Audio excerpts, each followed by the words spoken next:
மத்தேயு நற்செய்தி முன்னுரை. ஆசிரியர் இயேசு கிறிஸ்து நிறுவிய இறையாட்சி பற்றிய நற்செய்தியை திருத்தூதர் மத்தேயு முதலில் எழுதினார் என்றும் அதனை அரமேய மொழியில் எழுதினார் என்றும் திருச்சபை மரபு கருதுகிறது.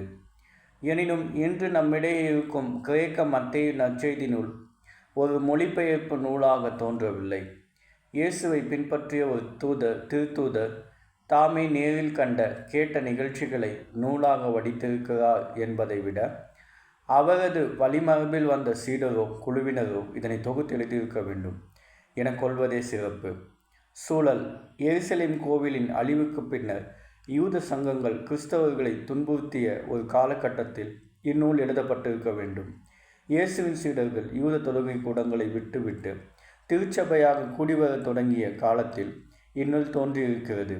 அத்தகைய தொடக்க கால திருச்சபைக்குள்ளும் அறம், மன்னிப்பு, நல்லுறவு ஆகியவை இன்றியமையாதவை என கற்பிக்க வேண்டிய சூழல் காணப்படுவதையும் இதை படிப்பவர் உயிர்த்துணரலாம்.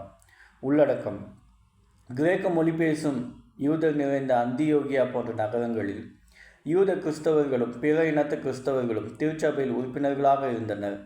இவர்களுள் பல சிக்கல்கள் இருந்தன. இது தவிர யூத கிறிஸ்தவர்கள் பலர் மற்ற யூதர்களால் துன்புறுத்தப்பட்ட நிலையில் மனத்தளர்ச்சி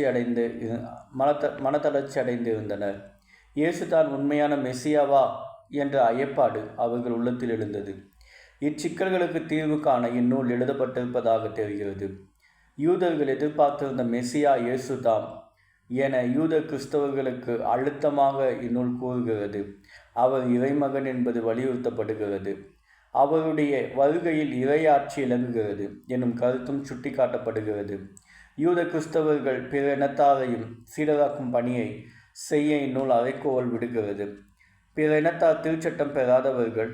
இப்போது அவர்கள் கிறிஸ்தவர்களாக மாறிடினும் திருச்சட்டத்தின் உயர்வு பற்றி அவர்களுக்கு சொல்லப்படுகிறது. கிறிஸ்து திருச்சட்டத்தின் நிறைவு எனவும் வலியுறுத்தப்படுகிறது. ஆனால் அதே நேரத்தில் மத்தேயு இறையாட்சியின் நெறிகள் யூத சமய நெறிகளை விட மேலானவை என கூறி கிறிஸ்தவ மதிப்பீடுகளை தொகுத்து புதிய சட்ட நூலாக திருச்சபைக்கு வழங்குகிறார். யாவரும் இப்புதிய சட்ட தொகுப்பை கடைபிடிக்க அறைகூவல் விடுக்கிறார். இதற்கு இயேசுவின் வாழ்க்கை நிகழ்வுகள், முக்கியமாக அவரின் கலிலேய பணிகள் எவ்வாறு அடிப்படையாக அமைகின்றன எனவும் இந்நூல் சுட்டி காட்டுகிறது. இந்நூலில் கிறிஸ்தியல், திருச்சபையியல், நிறைவு கால இயல் ஆகியவற்றிற்கான அடிப்படைகள் பிணைந்து கிடக்கின்றன. ஆமேன்.